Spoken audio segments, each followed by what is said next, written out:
நீங்கள் பார்த்து கொண்டிருப்பது மக்களின் எண்ண அலைகளால் ராகம் டிவி.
வணக்கம் அன்பு ராகம் நேயர்களே. பிரசிடென்சி யூனிவர்சிட்டி பெங்களூரு வழங்கும் வெற்றி நம்மோடு இந்த நிகழ்ச்சியில் இந்த வாரம் உங்களை சந்திப்பதில் மகிழ்ச்சி.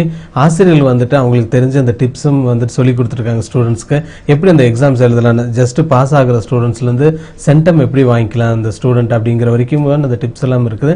ஸ்டூடெண்ட்ஸ்க்கும் ரொம்ப ஒரு பயனுள்ள ஒரு நிகழ்ச்சியாக இருக்குது. மிஸ் சொல்கிறப்ப நீங்கள் இருக்கக்கூடிய அந்த முக்கியமான பாயிண்ட்ஸ்லாம் நீங்கள் நோட் பண்ணி வச்சிட்டிங்கன்னா எக்ஸாமுக்கு வந்து ரொம்ப யூஸ்ஃபுல்லாக இருக்கும். அதேமாதிரி இந்த நிகழ்ச்சி காலையில் 7:30 8:30 வரைக்கும் ரீடெலிகாஸ்ட் ஆகும். இந்த வெற்றி நம்மோடு இந்த நிகழ்ச்சி யூடியூப் அண்ட் ஃபேஸ்புக்கில் இந்த நிகழ்ச்சி வந்துட்டு லைவ் ஸ்ட்ரீமிங் ஆகிட்டு இருக்குது. அதுமாதிரி நீங்கள் இது செல்ஃபோனில் வந்துட்டு ஆண்ட்ராய்டு அப்ளிகேஷன் இருந்துச்சுன்னா ப்ளே ஸ்டோரில் போயிட்டு ராகம் டிவின்னு சொல்லிட்டு டவுன்லோட் பண்ணுறப்போ இந்த லைவ் வீடியோஸும் நீங்கள் பார்த்துக்கலாம். இன்றைக்கி இந்த நிகழ்ச்சியில் புனித சூசையப்பர் மேல்நிலைப்பள்ளியின் எக்கனாமிக்ஸ் ஆசிரியர் சகாய் மேரி மிஸ் அவங்க வந்திருக்காங்க. உங்களை ராகம் தொலைக்காட்சி சார்பாகவும் ராகம் நேயர்கள் சார்பாகவும் அன்புடன் வரவேற்கிறோம். வணக்கம் மிஸ். வணக்கம் சார். ரொம்ப மகிழ்ச்சியான ஒரு விஷயம் மிஸ். ஏன்னா ஸ்டூடெண்ட்ஸ்க்கு வந்துட்டு ஒரு கட்டாயமாக அந்த எக்கனாமிக்ஸ் அப்படின்றப்போ எல்லாம் படிச்சிருப்பாங்க. பட் அந்த நீங்கள் சொல்லக்கூடிய அந்த டிப்ஸ் வந்துட்டு ரொம்ப வேல்யூபிளான ஒரு டிப்ஸாக இருக்கும். எக்கனாமிக்ஸில் மொத்தம் எத்தனை மதிப்பெண் இருக்கும்? எக்கனாமிக்ஸில் வந்து மொத்தம் வந்து 200 மார்க்ஸ் சார். அந்த 200 மார்க்ஸ் அப்படின்னு சொன்னா நாம வந்து ப்ரிப்பரேஷன் பண்றதுல தான் மெயின் இருக்கு. அந்த 200க்கு வந்து இப்போ வந்து ஒரு டல் ஸ்டூடெண்ட்னா 120க்கு பண்ணலாம், ஒரு நல்ல பிரைட் ஸ்டூடெண்ட்னா ஒரு 150க்கு பண்ணலாம், இல்ல கொஞ்சம் வந்து அட்வான்ஸா போற ஸ்டூடெண்ட்னா 190 200க்கு போயிடலாம். ஆனா என்னையோ வந்து நம்ம ஸ்கோர் பண்ணும்போது நம்மளுடைய மார்க்கும் பிளஸ் வந்து நம்ம வந்து என்ன மாதிரி வந்து அந்த கண்டென்ட்ல என்ன சிலபஸ்ல எப்படி அந்த லெசன்ல நம்ம போறோம் அதை பொறுத்துதான் இருக்கு. இப்போ சிலபஸ் எடுத்துட்டீங்கன்னா ஒரு 12 லெசன்ஸ் இருக்கும். அந்த 12 லெசன்ஸ்ல இப்போ பசங்களுக்கு ஆல் டுகெதர் எல்லா லெசன்ஸ்லயும் வந்து 1 வேர்ட் வரும். இப்போ அந்த நான் ப்ளூ பிரிண்ட்டை சொல்றேன் உங்ககிட்ட, நீங்க அதை பாத்துக்கோங்க. ப்ளூ பிரிண்ட் படி வந்து என்னன்னா ஒரு 50 மார்க் வந்து 1 வேர்ட் கொடுத்துறாங்க. தென் வந்து 3 மார்க்ஸ் வந்து ஒரு அதை 3 மார்க் கொஸ்டின்ஸ் வந்து ஒரு 10 கொடுப்பாங்க. அடுத்து வந்து 10 மார்க் கொஸ்டின்ஸ் வந்து ஒரு 60 கொடுப்பாங்க. தென் ஆஃப்டர்வர்ட்ஸ் வந்து என்ன கொடுத்துருவாங்கன்னா 20 மார்க் கொஸ்டின் வந்து ஒரு 3 கொஸ்டின்ஸ் கொடுப்பாங்க, அது ஒரு 60. அப்போ ஆல் டுகெதர் வந்து 200. இப்போ நம்ம வந்து செலெக்ஷன் ஆப்ல வந்து என்ன இருக்குன்னா லெசன்ஸ் இருக்கு. அப்படி லெசன்ஸ் எடுக்கும்போது இப்போ ரொம்ப என்னால முடியாது, நான் படிக்கணும், அதாவது படிக்க முடியல அப்படின்னு சொல்ற பையனுக்கு ரொம்ப ஈஸி மெத்தட் சொல்லி கொடுத்துறேன். அந்த ஈஸி மெத்தட் எப்படின்னா இப்போ 1 வேர்டு கொஞ்சம் மைனூட்டமா அவங்க பார்த்தாங்கன்னா அந்த 1 வேர்ட்ல வந்து ஒரு 50 மார்க்ஸ், 50ல அட்லீஸ்ட் அவனால வந்து ஒரு 40 மார்க் வாங்க முடியும். ஒரு 10 மார்க் நம்ம வந்து லேப்ஸ் எடுத்துடலாம். அடுத்தது வந்து 3 மார்க் கொஸ்டின்ஸ் போகும்போது 3 மார்க் வந்து செலெக்ஷன் ஆஃப் லெசன் வந்து ஒரு 7 லெசன்ஸ் எடுத்துக்கணும். ஃபர்ஸ்ட் 7 லெசன் எடுத்தாலே போதும். அந்த 7 லெசன்ஸ்ல வந்து அவங்க என்ன பண்ணணும் அப்படின்னா ஃபர்ஸ்ட் லெசன்ல வந்து ஒரு 3 கொஸ்டின்ஸ் தர பண்ணிட்டே இருக்கணும். அது வந்து என்னன்னா நம்ம மெமரைஸ் எல்லாம் பண்ண முடியாது, கொஞ்சம் புரிஞ்சு படிச்சுக்கணும். இப்போ சாதாரணமா சொல்ல போனா ஃபர்ஸ்ட் லெசன்ல வந்து ஒரு 2 லைன்ஸ்ல தான் வரும், அது 3 மார்க் கொஸ்டின்ஸ் எல்லாம். அதுக்கப்புறம் வந்து நம்ம பார்த்தோமா செகண்ட் லெசன் வந்து அதாவது எக்கனாமிக் ப்ராப்ளம்ஸ் வரும். அந்த எக்கனாமிக் ப்ராப்ளம்ஸ்ல வந்து ஆல்மோஸ்ட் அந்த 5 கொஸ்டின்ஸை அவங்க படிச்சுக்கணும். அது ரொம்ப வந்து டெட் ஈஸியான கொஸ்டின்ஸ் தான். அடுத்து நம்ம போனோம்னா இப்போ தேர்ட் லெசன் அப்படி வரும்போது தேர்ட் லெசன்ல ஒரு 3 கொஸ்டின்ஸ் படிச்சா போதும். நெக்ஸ்ட் வந்து ஒரு ஃபோர்த் லெசன் வரும்போது அதுக்கு வந்து 20 மார்க் கொஸ்டின்லேயே ரிலேட்டடா இருக்கும். அப்படி ரிலேட்டடாக இருக்கும்போது அதில் ஒரு 2 கொஸ்டின்ஸ் வரும். தென் வந்து 5th லெசனுக்கு நம்ம போகிறோம் அப்படின்னா அது 5th லெசன்ஸ்ல வந்து என்னன்னா ஒரு 5 கொஸ்டின்ஸ் வரும். 6th லெசன்ல வந்து ஒரு 5 கொஸ்டின்ஸ் வரும். தென் 7th லெசன்ல வந்து ஒரு 3 கொஸ்டின்ஸ். அப்போ ஒரு பையன் ஒரு கேர்ள் ஒரு 28 கொஸ்டின்ஸ் வரும். அப்போ அந்த 28 கொஸ்டின்ஸ்ல வந்து நாம என்ன பண்ணுவோம், அட்லீஸ்ட் நம்ம வந்து ஒரு 4 லெசன்ஸ் நல்லா தரோ பண்ணிக்கிட்டோமா அதுல வந்து நம்மளுக்கு வந்து அந்த ஒரு 2 மார்க் கொஸ்டின்ஸ் ஒரு 8 கொஸ்டின்ஸ் வரும். அப்ப அந்த 8க்கு வந்து 24 மார்க்ஸ் வந்துடும். இப்போ ரெஸ்ட் ஆஃப் த கொஸ்டின்ஸ் அப்படின்னு நம்ம பார்க்கும்போது ஃபர்ஸ்ட் லெசன்ல வந்து ஒரு 3 கொஸ்டின்ஸ் எப்படி ஒரு ரொம்ப டல்லா இருக்கிறவன், இப்போ உதாரணத்துக்கு சொன்ன போனா இந்த தமிழ்ல சொல்ல போனா இலவச பண்டங்கள் பொருளாதார பண்டங்கள் தான். இப்போ அவனுக்கு வந்து எப்படி சாய்ஸ்னா இலவச பண்டம் தான் நேச்சரா கிடைக்கிறது. பொருளாதார பண்டங்கள் அப்படின்னு சொன்ன வந்து நம்ம வந்து விலை கொடுத்து வாங்கணும். அது ஸ்கேர்ஸா இருக்கும், இது வந்து ஸ்கேர்சிட்டியா இருக்காது. இப்ப இதை வந்து நம்ம கம்பேரிசன் பண்ணிட்டோமா அதுக்கு தகுந்த மாதிரி எழுதிடலாம். அப்புறம் அதே போல வந்து தேர்ட் லெசன் வரும்பொழுது அதுல வந்து ஒரு ஈஸி முதல்ல தான் கொஸ்டின் கேட்பாங்க. அப்ப அந்த ஈஸி கொஸ்டினை வந்து இவன் என்ன பண்ணலாம், அப்ளிகேஷன் இப்ப வந்து கிளாசிபிகேஷன் ஆஃப் பாண்ட்ஸ், அடுத்து வந்து காசஸ் ஆஃப் பாண்ட்ஸ் அப்படின்னு இங்கிலீஷ் மீடியம் கேட்பாங்க. தமிழ் மீடியத்து கேட்கும்பொழுது பண்டங்களின் வகைகள் என்ன, அந்த விருப்பங்களுக்கான காரணங்கள் என்ன அப்படி பார்க்கும்பொழுது அவங்க என்ன பண்ணலாம்னா இப்போ ஒரு 4 வந்து லைன்ஸ் தான் இருக்கும், ஒவ்வொரு ஈச் வேர்டு தான் இருக்கும். அதுல வந்து நம்ம செலக்ட் பண்ணி அந்த கொஸ்டின்ஸ்க்கு வந்து என்ன பண்ணலாம், ஒவ்வொன்றுக்கும் 1 மார்க் போட்டுருவாங்க. இப்போ இந்த 3 கொஸ்டின்ஸ். அப்புறம் இன்னொரு கொஸ்டின்ஸ் இருக்குது, ப்ராப்பர்ட்டிஸ் ஆஃப் வந்து இன்டிஃபரன்ஸ்னா என்ன. அப்போ அதுல வந்து அந்த அவனுக்கு வந்து நேச்சர் ஆஃப் வந்து ஒரு நம்ம டயக்ராம் போட்டா 2 மார்க் கொடுப்பாங்க. அதே போல வந்து யூஸ்வலா பார்க்கும்போது இவன் வந்து ஒரு 3 பாயிண்ட்ஸ் எழுதுனா 3 மார்க் கிடைச்சிடும். அப்ப இப்படி வராச்ச வந்து என்ன ஆயிரும், அந்த 8 பிளஸ் வந்து இந்த வந்து 3 மார்க் கொஸ்டின்ஸ் இருக்கு இல்லைங்களா. இந்த ஃபர்ஸ்ட் லெசன் 3 லெசன். ஸோ எவ்வளவு டல்லா இருந்தாலும் வந்து என்ன பண்ணிடலாம், படிச்சிடலாம். சரிங்களா. அப்போ அந்த 30 மார்க்ஸ் அவனுக்கு வந்துருச்சு. இப்போ 1 வேர்டை பாக்குறச்ச என்ன பண்ணணும்னா ஃபர்ஸ்ட் வந்து நம்ம வந்து ஃபர்ஸ்ட் லெசன்ல இருந்து 12 லெசன்ஸ் வரைக்கும் போயிடும். ஆனா ரொம்ப மோர் வந்து இம்பார்ட்டன்ட் எந்த லெசன்ஸ் கொடுக்கணும்னா இப்போ 4th லெசன்ஸ்ல வந்து என்ன பண்ணுவாங்கன்னா அந்த சூஸ் த கரெக்ட் ஆன்சர்னு வரும். அதுல வந்து ஒரு 2 கொஸ்டின் வந்து அவன் நல்லா படிச்சுக்கணும். அப்போ 4th லெசனை அவன் வந்து ரிமைண்ட் பண்ணிட்டே இருக்கணும். அடுத்து நெக்ஸ்ட் வந்து 10th லெசன்ல இருந்து ஒரு 2 கொஸ்டின்ஸ் கேட்பான். அப்போ ஆல் டுகெதர் வந்து என்ன ஆயிரும்னா அந்த வந்து சரியான விடையை தெரிவு செய்க அப்படின்னு வரும்போது 14 கொஸ்டின்ஸ் வந்துடும். அப்ப இந்த 14 கொஸ்டின்ஸ் வந்து இப்போ செகண்ட் லெசனும் சாரி அந்த ஃபோர்த் லெசனும் 10th லெசன் அவன் வரும்போது அவன் என்ன பண்ணிடுவான், இந்த லெசன்லயே பார்த்தா அவனுக்கு 4 மார்க்ஸ் வந்துடும். அப்ப ரெஸ்ட் ஆஃப் த வந்து கொஸ்டின்ஸ் வந்து அவன் பார்க்கும்போது எல்லாமே ஆல் டுகெதர் வந்து ஈஸியா தான் இருக்கும். இப்போ கொஞ்சம் நம்ம கேர் எடுத்து என்ன பண்ணணும் அப்படின்னா இப்போ அதாவது சரியான விடை தெரிவு செய்க இல்லைன்னா சூஸ் த கரெக்ட் ஆன்சர் அப்படின்னா அதுல மைனூட்டமா நம்ம வந்து என்ன பண்ணணும் பார்த்துட்டே இருக்கணும். இப்ப இது வந்து கரெக்டா இப்போ ஒரு சாதாரணமா நம்ம சொல்ல போனா இப்போ கன்சியூமர் சர்ப்ளஸ் வரும். அப்ப அந்த கன்சியூமர் சர்ப்ளஸ்னா என்ன, பொட்டன்சியல் பிரைஸும் ஆக்சுவல் பிரைஸ்ன்னு வரும். அப்போ பொட்டன்சியல் பிரைஸ்னா என்ன, அது உண்மையான ஒரு ரியல் பிரைஸ். இந்த பக்கம் ஆக்சுவல் பிரைஸ்னா நம்ம என்ன வந்து கொடுத்தோம். இப்ப இதுக்குள்ள வந்து என்னது ஒரு ரிலேஷன்ஷிப் தான் கன்சியூமர் சர்ப்ளஸ்ன்னு வரும். இப்ப இதை புரிஞ்சுக்கிட்டானா அவன் உடனே என்ன பண்ணிடலாம், டிக் பண்ணி எக்கனாமிக்ஸ்ல புரியுறது ரொம்ப முக்கியம். எக்கனாமிக்ஸ்ல அண்டர்ஸ்டாண்ட் பண்றது ரொம்ப முக்கியம். அதே போல வந்து அவங்க என்ன பண்ணணும்னா அதாவது அந்த ஒன் வேர்டுக்கு வந்து இம்பார்ட்டன்ஸ் என்ன அப்படின்னா fill in the blanks வரும். அந்த கோடிட்ட இடம் இருக்குது இல்லைங்களா, கோடிட்ட இடமும் அடுத்து வந்து ஆன்சர் என்ன வேர்டுன்னு வரும். இப்ப இந்த ஆன்சர் என்ன வேர்டுன்னு வரும்போது அதுலயும் அவன் பாத்துக்கணும். இப்ப இந்த கொஸ்டினுக்கு என்ன ஆன்சர் எழுதணும். இது மட்டும் நம்ம கொஞ்சம் வந்து தர பண்ணிக்கிட்டே இருந்தாமா ஒன் வேர்ட்ல வந்து அவன் வந்து 50 மார்க் கம்மியா வர்றதுக்கு சான்சஸே இல்ல. இவங்க தர பண்றாங்க அப்படின்னா இப்ப பாருங்க, ஒரு சாதாரணமா சொல்ல போனா ஒரு செகண்ட் லெசன் வருது. செகண்ட் லெசன்ல வந்து கேட்பாங்க அந்த கேபிட்டலிஸ்ட்ல வந்து என்ன வந்து மெயின் ஏம் என்னன்னு கேட்பாங்க. கேபிட்டலிஸ்ட் அப்படி பாலிசினால அதுக்கு வந்து 2 பேர் வர்றாங்க. யாருன்னா ஒரு வந்து என்டர்பிரனியர் இருப்பான், ஒரு வந்து லேபர் இருப்பான். இந்த 2 பேருக்குள்ள இதுதான். அப்படின்னா இங்க வந்து ஒரு முதலாளியும் ஒரு தொழிலாளியும் இருக்கிறார். இவனுடைய அந்த போக்குல தான் சிஸ்டம்.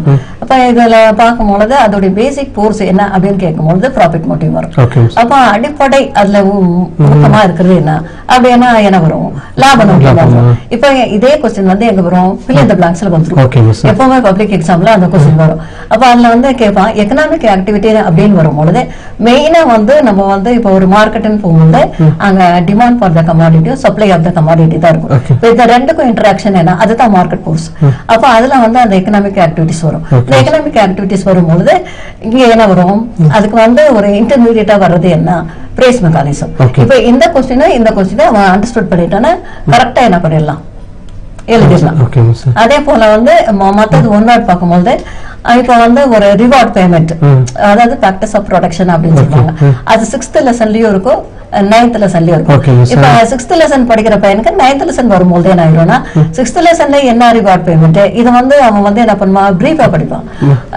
9th லெசன்ல போகும்போது அது வந்து கொஞ்சம் வந்து எலாபரேட், அப்ப அந்த தியரிஸா படிப்பான், ஒவ்வொரு தியரியா படிப்பான். அப்ப இந்த 6th லெசன்ல வரும்போது இப்ப என்ன வாட் இஸ் லேபர், இல்ல வந்து லேண்ட்னா என்ன, நிலம்னா என்ன, அந்த நிலத்துக்கு என்ன நம்ம வந்து ஒரு ஊதியம் கொடுக்குறோம், அதே போல உழைப்புக்கு என்ன கொடுக்குறோம் அப்படின்னு தெரிஞ்சிடும். இப்ப இதோடைய வந்து என்ன ரிலேஷன்ஷிப் தான் இந்த 9th லெசன்ல வரும். அப்ப அப்படி வரும்போது அந்த ரிவார்ட் பேமெண்ட்னா கண்டிப்பா அவங்களுக்கு தெரியும். இப்ப ஒரு ஃபார் எக்ஸாம்பிள் நான் என்ன சொல்றேன்னா, இப்ப ஃபர்ஸ்ட் லெசன் அவன் வந்து என்ன பண்றான், ஒரு எக்கனாமிக்ஸ் உடைய வந்து யாரு குயிஸ் பாதரா பார்த்து எக்கனாமிக்ஸ் பார்க்கலாம், பொருளாதாரத்தை தந்தை யாரு அப்படின்னு பார்க்கும்பொழுது அவனுக்கு ஆக்சுவலா தெரியும் ஆடம் ஸ்மித். அப்ப அந்த ஒரு 4 டெபினேஷன் கொடுத்திருப்பான். அதுல வந்து 4 டெபினேஷன்ல இப்போ வெல்த்னா யாரு, ஆடம் ஸ்மித். வெல்ஃபேர்னா யாரு, மார்சல். நெக்ஸ்ட் வந்து ஸ்கேர்சிட்டி வந்தா யாரு, அதான ராபின்சன். அடுத்தது வந்து நெட் எக்கனாமிக் வெல்ஃபேர் அப்படின்னு வரும்போது அப்போ அதுல வந்து யார் வரா, நிகர பொருளாதார நலம் அப்படின்னு வரும்போது யார் வரான்னா சாமுவல்சன். இப்ப இந்த பையனுக்கு இல்ல ஒரு பொண்ணுக்கோ என்னன்னா இப்ப 4 வருது. இப்போ சாதாரணமா அது ஒன் வேர்டுக்கு சொல்றேன். இப்போ ஒரு ஒன் வேர்டு ட்விஸ்டாகி கொடுக்குறாங்க. இப்ப ஆடம் ஸ்மித் அவர் எதை பத்தி எல்லாம் கொடுத்திருக்காரு, என்னென்ன கருத்துக்களாக கொடுத்திருக்காரு. இப்ப ஆடம் ஸ்மித் வந்து பொருளாதாரத்தோடு வந்தேன், அவர் வந்து ஒரு ஓல்டஸ்ட் எக்கனாமிஸ்ட். இவர் வந்து என்ன பண்றாருன்னா அவரே வந்து அந்த ஒரு 6th லெசன் போகும்போது டிவிஷன் ஆஃப் லேபர்னு வரும். அந்த டிவிஷன் ஆஃப் லேபர்னா வேலை பார்க்கும் முறை. அப்ப வந்து அந்த வேலை பார்க்கும் முறை என்ற கருத்தை கொடுத்தது யாரு அப்படின்னா ஆடம் ஸ்மித் தான். அப்ப இந்த ஒன் வேர்ட்ல நம்ம பாத்துக்கணும். இப்ப ஆடம் ஸ்மித்துக்கு வந்து வெல்த் ஆஃப் நேஷன் வருது, அதாவது 2வது வந்து நம்ம அந்த கொஸ்டின் வரும்போது ஒரு வேலை பார்க்கும் முறைக்கு வந்துடுறாரு. அடுத்தது வந்து வரி விதிப்பு கொள்கைன்னு ஒண்ணு வரும், அது 12th லெசன். அப்ப அந்த லெசனுக்கும் இவருடைய கனெக்ஷன் வரும். இப்ப இந்த பையனுக்கு இல்ல ஒரு பொண்ணுக்கோ இல்ல நல்லா படிக்கிறவங்களுக்கு இது 3 தெரிஞ்சா என்ன பண்ணிடலாம், அந்த கொஸ்டினுக்கு ஆன்சர் பண்ணிடலாம். அப்போ அதுல ஒன்றும் பிரச்சனை இல்லை இல்லைங்களா. அதாவது ஒன் வேர்டன் பொறுத்த வரைக்கும் ஒன் வேர்ட்ல வந்து யாருமே அந்த மார்க் யூஸ் பண்றதுக்கு சான்சஸே இல்லை. இப்போ சாதாரணமா சொல்ல போனா மேத்ஸ் ஃபாலோயிங் ஒரு 12 கொடுப்பாங்க. அந்த மேத்ஸ் ஃபாலோயிங்ல 12 கொடுக்கும்போது இப்போ ஒரு அதாவது சுமாரா சொல்ல போனா ஒரு ரொம்ப வந்து ரொம்ப ஒரு என்ன சொல்றது மக்கா இருக்கிறவங்க கூட என்ன பண்ணலாம், கொஞ்சம் புரிஞ்சு கொஞ்சம் ஒரு டைம் 2 டைம் நாங்க பாத்துட்டாங்கன்னா ஒரு உதாரணம் சொல்ல பாருங்க. குளோபல் மார்க்கெட்னா நம்ம என்ன பண்ணுவோம், உலக அங்காடி. அந்த உலக அங்காடியில என்ன ஸ்பெஷலைஸ் பண்ணுவாங்க, அந்த தங்கம் வெள்ளி அதெல்லாம். அப்ப அந்த தங்கம் வெள்ளினா அந்த உலக அங்காடிக்கு நம்ம மேட்ச் பண்ணிடலாம் சரிங்களா. அப்போ ஒரு குறைந்தபட்ச செலவு அப்படின்னா அதிகபட்ச நன்மை கிடைக்கும். இப்ப இந்த மினிமம் காஸ்ட் வந்து மேக்ஸிமம் வந்து பெனிஃபிட் வந்துடும். இப்ப இப்படி பார்த்து நம்ம என்ன பண்ணலாம், அனலைஸ் பண்ணிட்டா போதும், கொஞ்சம் பகுத்து நம்ம பார்த்துட்டா போதும். மேத்ஸ் ஃபாலோயிங்ல எந்த பையனுக்கும் எந்த பொண்ணுக்கும் கஷ்டமே இல்லை. ஒன் வேர்டை பொறுத்த வரைக்கும் கொஞ்சம் நம்ம அண்டர்ஸ்டுட் பண்ணிட்டாலே போதும், நல்லா தரோ பண்ணிட்டாலே ஒன் வேர்ட்ல 50க்கு வந்து என்ன பண்ணிடலாம், ஒரு 5 வந்து நம்ம லூஸ் பண்றோம்னா மீதி வந்து 45 எடுத்துடலாம். சரிங்களா. எக்ஸாம் எழுதுறப்போ அந்த ஸ்டூடெண்ட்ஸ் வந்துட்டு எப்படி அந்த டெஃபினிஷன்ஸ்ல எடுத்து எழுதணும், பாயிண்ட்ஸா இருக்கணும்ல, பாயிண்ட்ஸ்க்கு தகுந்த டெஃபினிஷன்ஸ் தான். உதாரணமா நான் என்ன சொல்றேன்னா ஒரு 10 மார்க் கொஸ்டின் நம்ம வரும். 10 மார்க் கொஸ்டினுக்கு டெஃபினிஷனே கிடையாது, 20 மார்க் வரும். இப்ப 20 மார்க் வரும்போது ஒரு 3rd லெசன் 4th லெசன் நம்ம போறோம். இப்போ 3வது லெசன்ல வந்து நுகர்வு போக்கு கோட்பாடு எனக்கு தமிழ் மீடியத்துக்கு. இங்கிலீஷ் மீடியத்துக்கு வந்து தியரி வந்து கன்சியூமர் வந்து பிஹேவியர் கொடுத்துருக்காங்க. இப்ப கன்சியூமர் பிஹேவியர்னா ஃபுல்லா டோட்டலா என்ன வரும், கன்சப்ஷன் லெவல்ல வந்துடும். அப்ப அதுல வந்து 3rd லெசன்ல வரும்பொழுது முதல்ல ஃபர்ஸ்ட் क्वेश्चन வந்து தியரியா வரும். தியரி क्वेश्चंस அவங்க கொடுத்திருப்பாங்க கோட்படி வைப்பாங்க. 20க்கு நம்ம வந்து எப்படி வந்து அதை அட்டெண்ட் பண்ணணும், 20க்கு அட்டெண்ட் பண்ணும்போது 20 மார்க் நம்ம எப்படி எடுக்கணும். அமங்க வந்து ஒரு 9 வந்து என்ன கொடுத்திருப்பான், சைடு ரீடிங் கொடுத்திருப்பான். அப்போ 9 வந்து நம்ம அந்த சைடு ரீடிங்க்கு நம்ம வந்து ஈச் வந்து ஒரு 2.5 மார்க்ஸ் போடுவாங்க. அப்படி 20 மார்க்ஸ் போடும்போது இவங்க என்ன பண்ணிடுவாங்க, பிளண்டரா என்ன பண்ணிடுவாங்க, வெறும் சைடு ரீடிங் எழுதி வச்சிருவாங்க. அப்போ நம்ம என்ன பண்ணிடுவோம், அந்த சைடு ரீடிங்க்கு வந்து ஒரு 7 அப்படி கொடுக்கலாம், ஒரு 7-8 மார்க்ஸ் கொடுக்கலாம். அதுக்கு மேல நம்ம வந்து கொடுக்க முடியாது. பட் அதை நம்ம பார்க்கும்போது நல்லா வந்து படிச்சிட்டோமா, இப்ப வந்து ஒரு சாதாரணமா சொல்ல போனா ஹியூமன் வான்ஸ் ஆர் அன்லிமிட்டெட், ஆனா மீன்ஸ் ஆர் வந்து லிமிட்டெட் கொடுத்துக்கோம். இப்ப மீன்ஸ்னா என்ன, நம்ம என்ன what we are going to வந்து டேக், சரியா? அது இப்ப வந்து வான்ஸ் ஆர் அன்லிமிட்டட் நம்மளுடைய வந்து டிசையர்ஸ், அந்த டிசையர் வந்து அன்லிமிட்டடா தான் இருக்கும். பட் வந்து நம்ம என்ன பண்றோம், நம்மளுடைய அந்த மீகர் இன்கம் வச்சு அதை வந்து நம்ம ஒரு லிமிடேஷன் கொண்டு வந்துடும். இதை தெரிஞ்சா நம்ம வந்து என்ன பண்ணிடலாம், இப்ப அதுல கொடுத்துருப்பாங்க வான்ஸ் ஆர் வந்து காம்ப்ளிமெண்ட், வான்ஸ் ஆர் வந்து காம்படிட்டிவ். அப்ப எல்லாத்துக்கும் வான்ஸ் ஆர் அன்லிமிட்டட் தான் வரும். அதுக்கு அந்த சைடுக்கு தகுந்த மாதிரி நம்ம என்ன பண்ணோம், நம்ம கரெக்டா நம்ம பார்த்துட்டோம்னா நம்ம எழுதலாம். அப்ப அந்த கொஸ்டின் அப்படி. இன்னொரு கொஸ்டின் வந்து என்னன்னா கன்சியூமர் வந்து அந்த சர்ப்ளஸ். இப்ப கன்சியூமர் சர்ப்ளஸ்னா என்ன, இப்ப நீங்க மார்க்கெட்டுக்கு சாதாரணமா போறீங்க, அது புரிஞ்சுக்கணும், அதோட ஒரு மெஷர்மெண்ட் இருக்கு. இப்ப ஆக்சுவலா நம்ம எவ்வளவு கொடுக்கறோம், நம்ம கொடுக்க என்ன நினைக்கிறோம், இது ரெண்டுக்குள்ள ஒரு டிஃபரன்ஸ் தான் வந்து கன்சியூமர் சர்ப்ளஸ். அப்படி அந்த கன்சியூமர் சர்ப்ளஸ்ல நம்ம பார்க்கும்போது முதல்ல வந்து அவங்க கொடுத்திருப்பாங்க கீ ஆன்சர் மெத்தட்ல என்ன கொடுத்திருப்பாங்க, முதல்ல டெஃபினிஷனுக்கு இவ்வளவு மார்க். நல்லா தரோவா படிக்கிற ஒரு பையனோ பொண்ணோ என்ன பண்ணிடணும்னா 20 மார்க்குக்கு என்ன ஸ்டெப்ஸ் இருக்குதோ அந்த ஸ்டெப்ஸ் வந்து ஃபாலோ பண்ணிடணும். முதல்ல வந்து ஒரு டெஃபினேஷன் கொடுக்கணும். இப்ப டெஃபினேஷன் கொடுக்கும் பொழுது தமிழ்ல சொல்ல போனா ஒருத்தர் வந்து ஒரு பொருளை வாங்குறதை விட வாங்காமல் இருப்பதை விட வாங்குவது சிறந்தது அப்படின்ட்டு அவரை வந்து உண்மையை கொடுத்ததுக்கும் கொடுத்த விலைக்கும் உள்ள வேறுபாடு. இது வந்து எல்லாருமே ஈஸியா படிச்சிடலாம் இல்லைங்களா? அப்புறம் ஒரு 4-5 அசம்ஷன் இருக்கும்.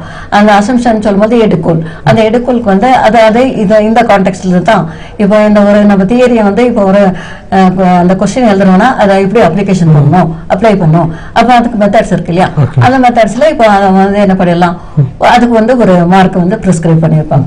அதுக்கப்புறம் இந்த மெஷர்மெண்ட், இந்த மெஷர்மெண்ட்டுக்கு பின்னாடி வந்து ஒரு ஷெட்யூல் கொடுத்துருப்பாங்க. அப்போ இந்த ஷெட்யூல் போடும்போது நம்ம பார்த்துக்கணும். இப்போ கன்சியூமர் சர்ப்ளஸ்னா நம்மளோட மைண்ட் செட்டிங்ல வரணும். ஒரு வந்து 4 வந்து என்ன, அதாவது 4 காலம்ஸ். இப்ப அதெல்லாம் வந்து என்னன்னா அந்த மார்ஜினல் யூட்டிலிட்டி ஆஃப் மணின்னு கொடுத்துருப்பாங்க. படத்துடைய இறுதிநிலை பயன்பாடு மாறாது. அப்ப அந்த பிரைஸ் லெவல் வந்து எப்படி இருக்கும், கான்ஸ்டன்டா இருக்கும். அப்ப இந்த பிரைஸ் லெவல்ல இப்ப நீங்க வந்து என்ன பண்றீங்க, ஃபர்ஸ்ட் ரவுண்ட் வந்து ஒரு பொருளை வந்து போய் வாங்குறீங்க. அப்ப வந்து அடுத்த செகண்ட் ரவுண்ட் வரீங்க, செகண்ட் ரவுண்ட் அப்ப நம்ம கிட்ட இருக்கிற அந்த அமௌண்ட் வந்து என்ன ஆயிரும், ஃபுல்லா என்டையர் அமௌண்ட்டை வந்து நம்ம ஸ்பெண்ட் பண்ணிடுவோம். அப்ப இதை வந்து நம்ம வந்து என்ன பண்ணுவோம், ஆட் பண்ணுவோம். ஆட் பண்ணிட்டு அந்த ஷெட்யூலுக்கு டயக்ராமுக்கு வந்து என்ன இருக்காது, மோரார் வந்து ரொம்ப இன்ஃபர்மேஷன்ஸ் இருக்காது. அடுத்து நம்ம டயக்ராம் போறோம். டயக்ராம் வந்து வாட் இஸ் கிவன் இந்த டயக்ராம், அந்த டயக்ராம் பார்த்த மாதிரி நம்ம வந்து எக்ஸ்பிளனேஷன் கொடுத்துறோமா, அதுக்கு ஒரு மார்க் தனியா போட்டுருவோம். சரி, இப்ப இந்த கன்சியூமர் சர்ப்ளஸ்னால நம்மளுக்கு என்ன லாபம் இருக்குது, நம்ம வந்து என்ன பண்ணோம், சோ we have to வந்து கம்பேர் வித் வந்து ஒன் அனதர். இப்போ ஒரு வந்து புவரஸ்ட் கண்ட்ரிக்கும் ஒரு ரிச்சஸ்ட் கண்ட்ரிக்கும் உள்ள அந்த லைஃப் ஸ்டைல் எப்படி இருக்குது, அந்த மணியை வச்சு நம்ம என்ன பண்றோம் அதை வந்து பையனுக்கு தெரிஞ்சிருக்கணும். ரெண்டாவது வந்து நம்ம என்ன பண்றோம்னா இந்த வந்து இம்போசிங் ஆஃப் வந்து டாக்ஸ், ஒரு டாக்ஸ் வந்து ஒரு பினான்ஸ் மினிஸ்டருக்கு எப்படி வந்து வரி விதிப்புக்கு இது ரொம்ப யூஸ்ஃபுல்லா இருக்கும் சரிங்களா. இது ரெண்டு வந்துடும். நெக்ஸ்ட் வந்து அதுல வந்து ஒரு இப்போ லிமிடேஷன் சொல்லுவாங்க. இப்போ இந்த லிமிடேஷன் அப்படின்னு நம்ம வரும்போது அந்த நம்மளுடைய வந்து என்னது எப்பவுமே சைக்கலாஜிக்கல் ஃபீலிங்ல வந்து நம்ம வந்து ஒரு யூட்டிலிட்டின்னு வரும். நீங்க என்ன கன்சியூம் பண்றீங்களோ உங்களுக்கு எவ்வளவு பயன்பாடு கிடைச்சிருக்குது, அந்த பயன்பாடு கிடைச்சதை தான் நம்ம வந்து என்ன பண்ணுவோம். இப்போ ஒரு சாதாரணமா ஒரு காபி குடிக்கிறோம், உங்களுக்கு அது யூஸ்ஃபுல்லா இருக்கும், எனக்கு யூஸ்ஃபுல்லா இருக்காது. அப்ப அதை வந்து மெஷர் பண்ண முடியாது. அது மெஷர் பண்றது எப்படி பண்ணுவோம்னா ஒரு பணத்தை கொடுத்தா மெஷர் பண்ண முடியும் இல்லைங்களா. நம்ம அமௌண்ட் கையில இருக்குது, அதுக்கு தகுந்த மாதிரி என்ன வாங்குறோம். அப்ப அந்த மாதிரி அதே போல வந்து இன்னொன்னு வந்து என்னன்னா எல்லாத்துடைய கையில இருக்கிற பணமும் வந்து ஒரே லெவல்ல இருக்காது. மார்ஜினல் யூட்டிலிட்டி ஆஃப் மணி வந்து என்னது ரிமைன் கான்ஸ்டன்ட் அப்படின்றது அது அன்ரியலிஸ்டிக். அப்போ பணத்துடைய பயன்பாடு என்பது நிலையானது இல்ல. இப்ப இது அத்தனையும் நல்லா புரிஞ்சுட்டோமா, 20 மார்க் வந்துருச்சு. ஒரு பிரச்சனை இல்ல. இப்ப 2 பேஜஸ் வரும், டெஃபினேஷன் கொடுத்துறோம், அசம்ஷன் கொடுத்துறோம். நெக்ஸ்ட் வந்து நம்ம என்ன பண்றோம், அதுக்கப்புறம் மெஷர்மெண்ட்டுக்கு வந்துடுறோம். மெஷர்மெண்ட் வந்த பின்னாடி ஷெட்யூல் போடுறோம். ஷெட்யூல் போட்ட பின்னாடி நம்ம வந்து என்ன பண்ணுவோம், அதுக்கு ஒரு எக்ஸ்பிளனேஷன் கொடுத்துருவோம். அதுக்கப்புறம் டயக்ராம் வரும், டயக்ராமுக்கு அப்புறம் எக்ஸ்பிளனேஷன். நெக்ஸ்ட் வந்து நம்ம என்ன பண்றோம், கிரிட்டிசிசம் பண்றோம். அதுக்கப்புறம் வந்து நம்ம என்ன பண்றோம், இம்பார்ட்டன்ஸ் கொடுத்துறோம். இப்போ ஸ்டெப் பை ஸ்டெப்பா வந்து நம்ம சொல்லி கொடுக்கும்போது கிளியர் கட்டா நல்லா நம்ம கான்சென்ட்ரேட் பண்ணுவோம். மெயின் எக்கனாமிக்ஸ்ல என்ன பொறுத்த வரைக்கும் டயக்ராம் கொஸ்டின் போறவங்களுக்கு ஃபுல் மார்க் கிடைக்கிற சான்சஸ். ரொம்ப வந்து கான்சென்ட்ரேட் பண்ணிட்டாங்கன்னு வச்சுக்கோங்களேன், அவங்களுக்கு ரொம்ப டெடிசி படிக்கிறதுக்கு. இப்போ டயக்ராம் கொஸ்டின்ல ஏதாவது மிஸ்டேக் ஆச்சுன்னா 20 மார்க்ஸ் போயிருக்கானே. 20 மார்க்ல எப்படின்னா, இப்போ நம்ம ஒரு டயக்ராம் ஒரு உதாரணத்துக்கு சொல்றேன், லா ஆஃப் டிமாண்ட் போடுறோம். லா ஆஃப் டிமாண்ட் போகும்போது டெஃபினேஷன் கொடுக்குறோம். சாதாரணமா என்னன்னா, நம்ம வந்து வெள்ளை ஜாஸ்தியானா நம்ம வாங்குற அளவு கம்மி பண்ணிடுவோம். வெலை வந்து நம்மளுக்கு கம்மியாச்சுன்னா உடனே நம்ம அந்த டிமாண்டை வந்து இன்க்ரீஸ் பண்ணிடுவோம். இந்த கான்டெக்ட் தான். அப்போ இன்வர்ஸ் வந்து ரிலேஷன்ஷிப் பிட்வீன் வந்து பிரைஸ் அண்ட் வந்து கமாடிட்டியும் வரும், இந்த குவான்டிட்டி வரும். அப்போ நம்மளுக்கு விலைக்கும் இந்த குவான்டிட்டிக்கும் உள்ள டிஃபரன்ஸ் தான் லா ஆஃப் டிமாண்ட்ல வரும். இப்போ இதை நம்ம எப்படி அப்ளை பண்றோம், முதல்ல டெஃபினேஷன் கொடுத்துருவோம். செகண்ட் வந்து இந்த டெஃபினேஷன் வந்து யார் டிஃபைன் பண்ணியிருக்கா அதை நம்ம எழுதிடுவோம். அதுக்கு ஒரு மார்க் இருக்கு. அப்போ அந்த இந்த லா ஆஃப் டிமாண்டை நம்ம வந்து அப்ளை பண்றோம், அந்த கொஸ்டின் போறோம். அப்படி போகும்போது அந்த தியரி கொஸ்டின்ல வந்து இதுல வந்து ஒரு சில அசம்ஷன் இருக்கும். அந்த அசம்ஷன் தான் சில எடுக்கோள் இந்த நியதியின் படியில் தான் இருக்கும். அப்போ அதுல ஒரு இதை கொடுத்துருப்பான். எக்கனாமிக்ஸ்லயே வந்து what is the main assumption கொடுத்துருப்பான். அந்த அசம்ஷன் எப்படின்னா, அதர் திங்ஸ் வந்து பீயிங் ஈக்குவல், அதாவது இது இப்படி கான்ஸ்டன்டா இருந்தாதான் இது அப்ளிகபிளா இருக்கும் அப்படின்னு சொல்லி நம்ம சொல்லுவோம். அப்படி சொல்லும் போது வந்துன்னா, இப்போ அதர் திங்ஸ் பீயிங் ஈக்குவல்னா இன்கம் இருக்கு, டேஸ்ட் இருக்குது, ப்ரிஃபரன்ஸ் இருக்குது, நெக்ஸ்ட் வந்து அந்த ரிலேட்டட் கூட்ஸ் உடைய வந்து பிரைஸ் இருக்கு. அப்போ அங்க வந்து நியூ சப்ஸ்டிடியூட் எதுவுமே இருக்காது. இதை புரிஞ்சுக்கிட்டா போதும், இதுக்கு தனியா படிக்கணும்னு நம்ம அவசியமே இல்லை. அப்புறம் இன்னொன்னு வந்து பார்க்க போல அந்த டயக்ராம் போடும்போது இப்ப அவங்க கொடுத்துருப்பாங்க, குவான்டிட்டி கொடுத்துருப்பான், அடுத்தது வந்து பிரைஸ் லெவல் கொடுத்துருப்பான் ஷெட்யூல்ல. இப்ப அத பிரைஸ் லெவல் வந்து 5 rupees தான் அவங்க ஒண்ணுதான் வாங்குவாங்க. இப்ப இதையே நம்ம பாத்துட்டோமா, இந்த டயக்ராம் போடும்போது ஒரு வேலை வந்து எப்பவுமே அது வந்து ஸ்லோப்பிங் டவுன்வர்ட்ஸ் தான். அந்த லாப் டிமாண்ட் வரும்போது இவன் வந்து ஸ்லோப்பிங் அப்வர்ட்ஸ் போயிட்டா அது வந்து என்ன ஆயிரும், என்டையர்லி டிஃப்ரெண்ட் ஆயிரும். அப்போ உடனே இந்த கர்வ் ஒரு நம்ம போடுற அந்த கோடுக்கும் ஒரு கர்வ் வந்து தப்பாயிருச்சுன்னா உடனே நம்ம என்ன பண்ணிடுவோம், என்டையர் அந்த டயக்ராம் போயிடும். அப்ப டயக்ராம் இப்ப நான் என்ன சொல்றேன்னா, டயக்ராம் கொஸ்டினுக்கு யார் இம்பார்ட்டன்ட் கொடுக்குறாங்களோ டயக்ராம் ஒரு 10 டைம் போட்டு பாத்துக்கணும். அதுல என்ன டவுட் இப்போ 3rd லெசன்ல டயக்ராம் கொஸ்டின் சார், அதே போல 4th லெசன்லயே டயக்ராம் கொஸ்டின் தான். நெக்ஸ்ட் வந்து 9th லெசன்ல டயக்ராம் கொஸ்டின் தான், 20 மார்க் கொஸ்டின் சொல்லிட்டு இருக்கேன். நெக்ஸ்ட் வந்து 11th லெசன்ல வந்து ஒன்லி 1 டயக்ராம் தான் இருக்கு. இப்ப இந்த டயக்ராமுக்கு போறவன் நல்லா பிரைட்டா இருக்கிறவன் கொஞ்சம் கான்சென்ட்ரேட் பண்ணணும். 3rd, 4th, 8th chapter, 9th chapter, அடுத்து வந்து 11th சாப்டர்.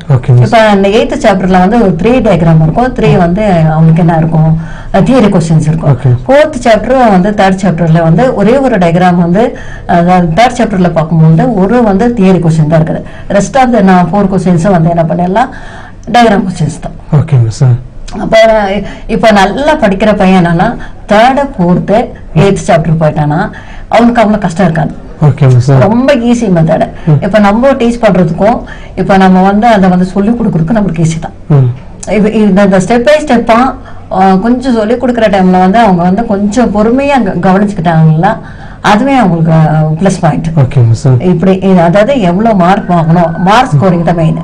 இந்த கொஸ்டின்ல நான் இவ்வளவு அட்டென்ட் பண்ணேன், இவ்வளவு அட்டென்ட் பண்ணா இவ்வளவு மார்க் கிடைக்கும் அப்படின்ட்டா கண்டிப்பா அந்த மார்க் வந்துடும். சரிங்களா? இப்போ ஒரு பையன் 180 வாங்குறான் அப்படின்னா ஃபர்ஸ்ட் ஆஃப் ஆல் என்ன பண்றான், 1 வேர்டுக்கு நல்லா இம்பார்ட்டன்ஸ் கொடுத்துடணும். அவனே என்ன பண்ணிக்கணும், அந்த 1 வேர்டை இம்பார்ட்டன்ஸ் கொடுத்து ஃபுல்லா கம்ப்ளீட்டா அந்த டெஸ்ட்டுக்கு தகுந்த மாதிரியே வந்து அவன் அட்டென்ட் பண்ணிட்டானா மறக்க முடியாது. சின்ன பிரேக் அப்புறம் நிகழ்ச்சி நேரில் வெற்றி நம்மோட பிரசிடென்சி யூனிவர்சிட்டி பெங்களூரு வழங்கும் வெற்றி நம்மோட இந்த நிகழ்ச்சியில் ஒரு சிறிய விளம்பர இடைவெளிக்கு பிறகு நிகழ்ச்சி தொடரும்.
பிரசிடென்சி யூனிவர்சிட்டி பெங்களூரு வழங்கும் வெற்றி நம்மோட இந்த நிகழ்ச்சியில் மீண்டும் உங்களை சந்திப்பதில் மகிழ்ச்சி.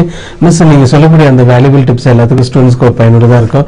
இப்போ அந்த பசங்க வந்துட்டு எழுதுறப்ப அந்த டைம் மேனேஜ்மெண்ட்டுக்கு ரொம்ப முக்கியமான ஒரு விஷயமா இருக்கும். நீங்க சொல்ல மாதிரி எல்லா கொஸ்டினும் அவங்க எழுதுறப்போ அதையும் ஒரு சைடு நம்ம பாத்துக்கிற மாதிரி இருக்கு. இந்த எக்கனாமிக்ஸ்ல பர்டிகுலரா டைம் மேனேஜ்மெண்ட் இருக்குங்களா மிஸ்? டைம் மேனேஜ்மெண்ட் இருக்கு சார். இப்போ ஒரு பையன் வந்து 10:15க்கு வந்து கொஸ்டின் அந்த ஆன்சர் ஷீட் கொடுத்துறாங்க. ஆன்சர் ஷீட் கொடுத்தோன்னா 10:15ல இருந்து ஒரு நல்லா படிக்கிற பையனுக்கு ஒரு 10 வந்து எனது 50க்குள்ள 15 அதாவது 10:15ல இருந்து 10:50க்குள்ள அந்த பையன் ஒன் வேர்டு எழுதலாம். ஏன்னா அந்த அளவுக்கு தரவா எடுத்தவன ஒன் வேர்டு எழுதலாம். இப்போ ஒன் வேர்டு வந்து தெரியல அப்படின்னு சொன்னா தெரிஞ்ச கொஸ்டின் மட்டும் போட்டு அவன் வந்து என்ன படிக்கலாம், நம்பர்ஸ் போட்டு கரெக்டா ஆனா நம்பர் போடணும், செக்ஷன் 9 போடணும், போட்டு அவன் எழுதி முடிச்சிடணும். அடுத்தது 3 மார்க் கொஸ்டின் போடணும். 3 mark question more over students எழுதுவாங்க.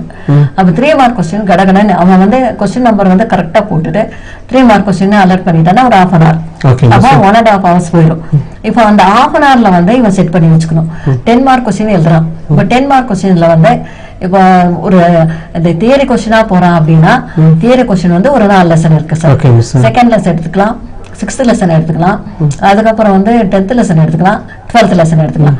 தியரி கொஸ்டின் போறவனுக்கு இப்போ கொஞ்சம் கெஸ் பண்ணி எழுதுறான், இல்ல கொஞ்சம் மறந்து போயிருச்சு அப்படின்னா ஒரு கடகடான ஒரு 10 மார்க் வந்து ஒரு 30 மார்க் முடிச்சிடலாம், இல்ல ஒரு 40 மார்க் முடிச்சிடலாம். அப்புறம் அதுக்கப்புறம் வந்து அந்த 1/2 hour அவனுக்கு 2 hours போயிடுமா. 1 hour நம்ம எடுத்துக்கணும். 1 hourல வந்து ஒரு அவன் வந்து என்ன பண்ணணும்னா அதை கன்சியூம் பண்றது டைம் பொறுத்து இருக்கு. இப்போ 1 hourல வந்து 20 மார்க் கொஸ்டின்ஸ் வந்து நல்லா பக்காவா எழுதணும்னா ஒரு 2 கொஸ்டின் எழுதிடலாம். அடுத்து வந்து கொஞ்சம் அப்படி இப்படி ஒரு மாதிரி இருக்கிறவங்களுக்கு அந்த லாஸ்டா வந்துடும். இப்ப நம்ம வந்து ஃபர்ஸ்ட் சொதப்பிட்டு 1 வேர்டு அங்க விட்டு வச்சுட்டு 3 மார்க் கொஸ்டின் விட்டு வச்சுட்டு கொஞ்ச நேரம் நம்ம வந்து கொஸ்டினே பார்த்துட்டு இருந்தா ஒண்ணும் பண்ண முடியாது. நல்லா பெஸ்டா படிக்கிறவன், நல்லா ரொம்ப தரவா இருக்கிறவன் அவன் என்ன பண்ணிடலன்னா முதல் 20 மார்க் கொஸ்டின் போயிடலாம். இப்ப நம்ம வந்து கரெக்ஷன் சென்டர்ல பார்க்கும்போது சில பேரெல்லாம் வந்து பிரசன்டேஷன் அப்போ வந்து பேப்பர் எப்படி இருக்கும்னா 20 மார்க் கொஸ்டின்ஸ் வந்து ஃபர்ஸ்ட் அட்டன் பண்ணிடுவாங்க. செகண்ட் வந்து என்ன பண்ணுவாங்க அப்படின்னா 10 மார்க் கொஸ்டின் வந்துருவாங்க. தேர்டு தான் வந்து என்ன பண்ணுவாங்க 3 மார்க் கொஸ்டின் வந்துருவாங்க. அப்ப கம்ப்ளீட்டா எல்லா கொஸ்டின் ஆன்சரா எழுதி முடிச்சுட்டு முன்னாடி 1 வேர்டு என்ன பண்ணுவாங்க கடகடன்னு எழுதி முடிச்சுவான். எழுதி முடிச்சுட்டு ஒரு 5 minutes வந்து அதுக்கு தானே நம்மளுக்கு டைம் கொடுக்குறாங்க. 1:10க்கு வந்து அந்த மார்னிங் பெல் அடிக்கிற டைம்ல நம்ம அப்படி பார்த்துடலாம். அந்த விதிர அந்த 5 minutesக்குள்ள இப்ப நல்லா படிக்கிற பையனுக்கு வந்து என்னன்னா அந்த டைம் கன்சியூம் நம்ம எழுதி பார்க்கணும். 20 மார்க் கொஸ்டின் வந்து ஸ்கூல்ல சொல்லும் பொழுது 1/2 hourக்குள்ள நம்மளால முடியுதா அப்படின்ட்டு கரெக்டா முடிச்சிடலாம். நல்லா பிரைட்டா இருக்கிறவங்க என்ன பண்ணிடுவாங்க, ரொம்ப பிரைட்டா இருக்கிறவங்க ஒரு 2:45 அதாவது 2 hours வந்து ஒரு 45 minutesல முடிச்சிருவாங்க. ஒரு சிலர் வந்து அந்த ஒரு 50 minutes வரும், அந்த 50 minutesக்குள்ள வந்து முடிச்சிருவாங்க. அப்புறம் ஒரு சிலர் வந்து என்ன பண்ணுவாங்க கரெக்டா 1 o'clock முடிச்சுட்டு அகைன் வந்து என்ன பண்ணுவாங்க. இப்போ நான் வந்து ஒரு சில ஸ்டூடெண்ட்ஸ்க்கு நான் சொல்லிடுறேன். அதாவது 80 மார்க் எடுக்கிற பையனுக்கு ஒரு டிப்ஸ் கொடுக்குறேன். அதே போல 120 எடுக்கிறவன் இல்ல 140க்கு போறவனுக்கு ஒண்ணு சொல்லிடுறேன். அதுக்கப்புறம் வந்து ஒரு 180க்கு போறவங்களுக்கு சொல்றேன். இப்போ வந்து ஒரு சென்டம் எடுக்கிறவங்களுக்கு அந்த லாஸ்ட்ல நம்ம சொல்லலாம். இப்போ வந்து ஒரு 80 மார்க் எடுக்கிறான், 80 மார்க் எடுக்கிறான், அவனால வந்து என்ன பண்ண முடியல, அந்த ஒரு 10 மார்க் கூட அவனால வந்து மெமரைஸ் பண்ண 70 பாஸ் மார்க் அதுல 80 எடுத்துக்கலாம். இப்ப 50 மார்க்ல வந்து நான் சொன்ன மாதிரியே ஃபர்ஸ்ட் சொன்ன மாதிரியே 1 வேர்டுக்கு ரொம்ப இம்பார்ட்டன்ஸ் அவன் கொடுத்துடணும். ஏன்னா அது 1 வேர்ட்ல தான் அவனுக்கு வந்து என்ன கிடைக்கும், மார்க் கிடைக்கும். எப்படியும் அவன் வந்து கொஞ்சம் அப்படியே வந்து கொஞ்சம் என்ன பண்ணணும், நல்லா மைன்யூட்டமா பாத்துக்கிட்டாங்கன்னா சில பேர் வந்து நல்ல பிரைட்டா வந்து என்ன பண்ணிடுவாங்க அந்த மேட்சுக்கு ஃபாலோவிங்கோ அப்புறம் வந்து அந்த சூஸ் த கரெக்ட் ஆன்சர் பண்ணிடுவாங்க. அதான் சரியான விடையை தெரிவு செய்ய இது அவங்களுக்கு 26 கிடைச்சிடும் கொஞ்சம் பிரெயின் யூஸ் பண்ண. அடுத்தது வந்து அவங்க வந்து ரிமைனிங் ரெஸ்ட் ஆஃப் வந்து 24 வந்து மார்க்ஸ்ல வந்து என்ன பண்ணுவாங்கன்னா 1 or 2 விட்டுட்டா கூட ஒரு நம்மளுக்கு எவ்வளவு வந்துடும் 24ல வந்து ஒரு 22 இல்ல அட்லீஸ்ட் ஒரு 20 வந்து வச்சுக்கோங்க. அப்ப இதுல அவன் கேதர் பண்ணிக்குவான். அதுக்கப்புறம் 3 மார்க் கொஸ்டின்ஸ்ல மோரோவர் எல்லாருமே முடிச்சிருவாங்க. அப்புறம் வந்து ஒரே ஒரு லெசன்ல மட்டும் ஒரு 10 மார்க் கொஸ்டின். இப்ப 10th லெசன் பொறுத்த வரைக்கும் ஈச் பாயிண்ட் வந்து கெட்டிங் வந்து 1 மார்க். அப்ப அந்த ஒவ்வொரு லைனா தான் கொடுத்துருப்பாங்க. இப்ப 10 பாயிண்ட்ஸ்னா 10 மார்க் அந்த மாதிரி கொடுக்கும்போது இவன் அந்த 10th லெசன் போயிட்டானா கரெக்டா ஒரு 80 மார்க் ஸ்கோர் பண்ணிடலாம். Okay miss.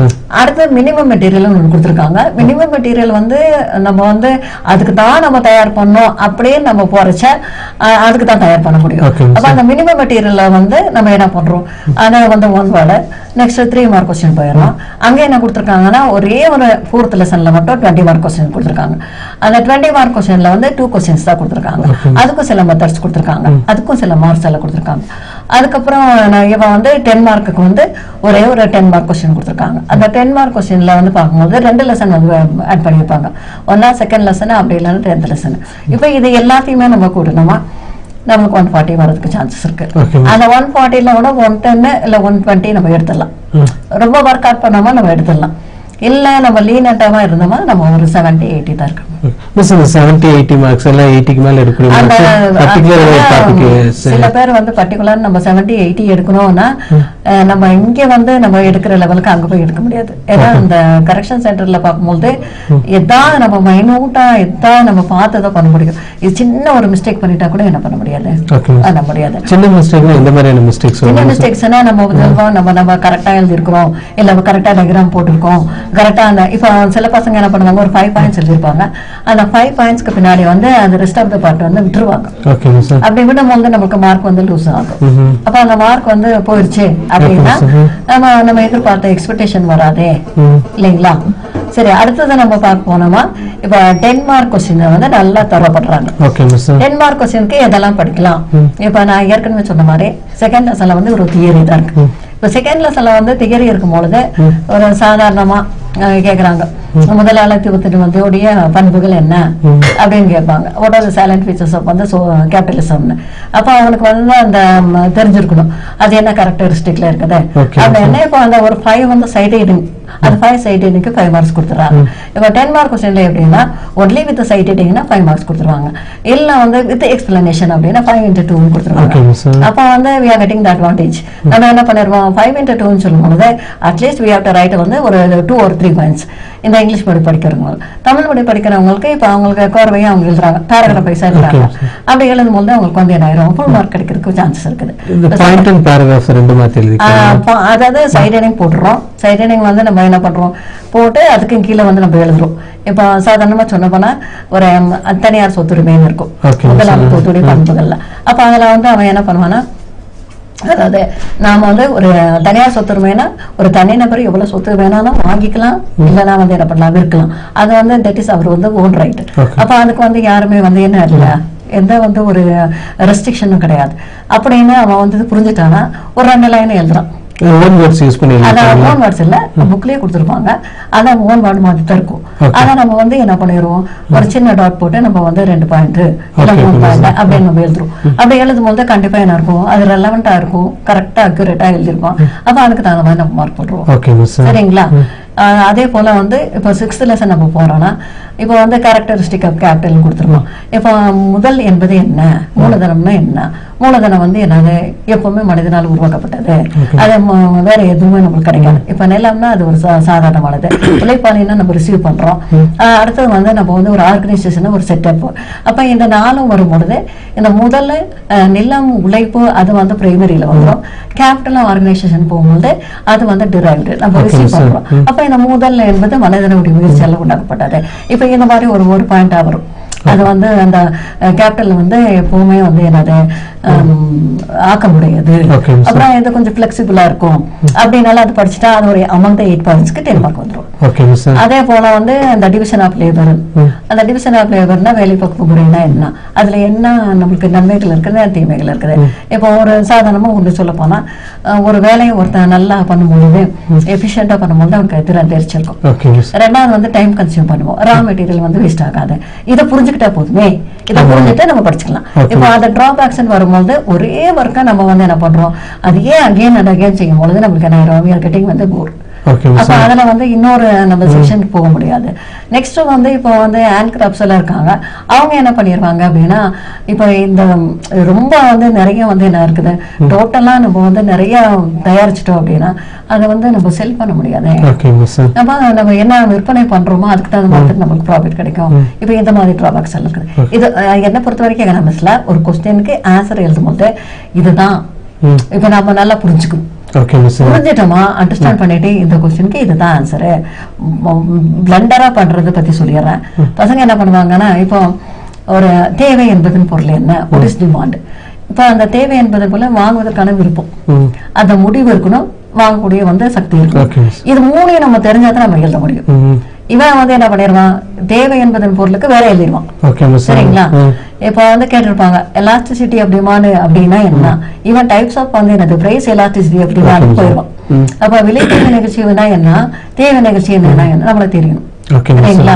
இப்ப சேஞ்சஸ் ஆஃப் வந்து என்னது குவான்டிட்டியும் இந்த changes of the price level தான் இந்த கான்டெக்ஸ்ட்ல தான் வரும். சரிங்களா? எலாஸ்டிசிட்டினா கொஞ்சம் மாறுது. ஆனா இவன் என்ன பண்ணிடுவான், அந்த டிமாண்டுக்கும் இதுக்கும் இன்டராக்ட் பண்ணிடுவான்.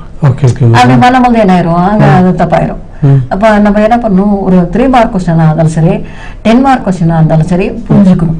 இப்ப இந்த கொஸ்டினுக்கு இந்த ஆன்சர் தான் அப்படின்னு சொல்லிட்டு நம்ம மைண்ட் செட்டிங்ல நம்ம வந்து உள்ள போயிட்டோம், கொஞ்சம் அந்த எசன்ஸ் உள்ள போயிருச்சுன்னு வச்சுக்கோங்களேன். அடுத்து நம்மளுக்கு எந்த ஒரு வந்து என்ன ரொம்ப டஃப்பாவும் ஃபீல் பண்ண மாட்டோம், ரொம்ப ஹார்ட்ஷிப்பாவும் ஃபீல் பண்ண மாட்டோம். அதே டைம்ல வந்து நம்ம என்ன பண்ணுவோம், கொஞ்சம் நம்ம லைக் பண்ணிட்டோம், அந்த வந்து என்ன சொல்றது, நம்ம மெத்தடு இருக்குது இல்லைங்களா, நம்ம படிக்கிற மெத்தடு. இப்ப 2 பேர் அந்த கம்பெனி எல்லாம் படிக்கிறாங்க, அப்படி படிக்கும் பொழுது ஒருத்தருக்கு ஒருத்தர் வந்து ஒரு டவுட் வருது, இதுக்கு என்ன நம்ம கேட்டுக்கலாம். அப்படி கேட்கும் பொழுது அந்த நேரம் அந்த டவுட் வந்து கிளாரிபிகேஷன் முடிஞ்சிடும்.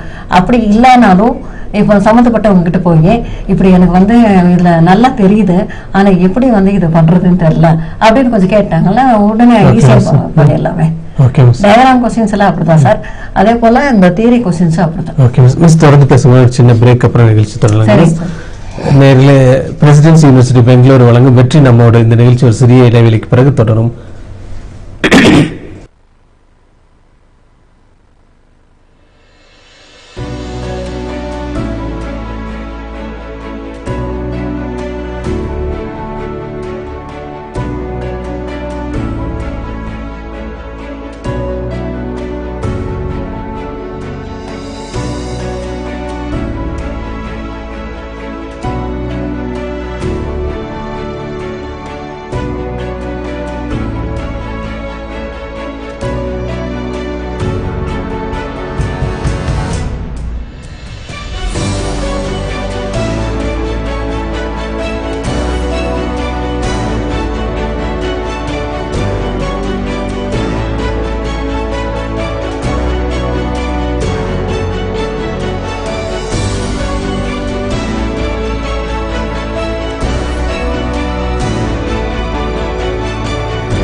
பிரசிடென்சி யூனிவர்சிட்டி பெங்களூர் வழங்கும் வெற்றி நம்மளோட இந்த நிகழ்ச்சியில் மீண்டும் உங்களை சந்திப்பதில் மகிழ்ச்சி.